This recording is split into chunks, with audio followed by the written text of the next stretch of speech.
Comment tracer la représentation graphique d'une fonction sur un intervalle donné à l'aide d'une calculatrice type Casio? Donc j'ai ici une fonction f, telle que f de x également x carré plus 12,5x plus 15, sur un intervalle 0,8. Alors la première étape, c'est d'aller dans le menu graphe de la calculatrice, puis de saisir l'expression de la fonction. Donc moins x carré plus 12,5x plus 15.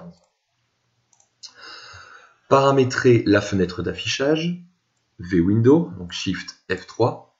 Par défaut, la calculatrice affiche les représentations graphiques sur l'intervalle moins 6,3, 6,3. Moi ici, ce qui m'intéresse, c'est l'intervalle 0,8.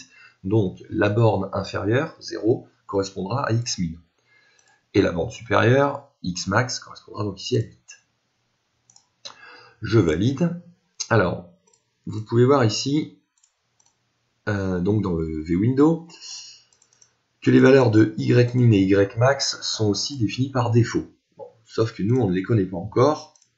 Donc, ce que l'on va faire, c'est utiliser un autre outil de zoom automatique. Donc, si j'affiche ma fonction, vous voyez ici que j'ai bien l'intervalle 0, 8. Donc, 1, 2, 3, 4, 5, 6, 7, 8.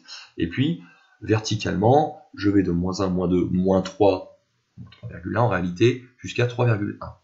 Les valeurs de y min et y max ne permettent pas d'afficher correctement la courbe représentative de cette fonction f. Donc on utilise le zoom automatique que l'on trouve ici, donc Shift F2, et Auto, qui permet de faire un recadrage finalement, un recadrage vertical automatiquement. Donc F5. Voilà. La calculatrice a déterminé automatiquement y min et y max. On pourrait d'ailleurs vérifier ici dans VWindow ces deux valeurs. Donc ici y min apparemment vaut 15 et y max vaut 54 environ. Voilà. Donc avec ces informations, essayez de reproduire cette construction chez vous à l'aide de votre calculatrice, puis essayez de répondre donc à la fin de l'activité 2 de ce nouveau chapitre sur les fonctions. Bon courage!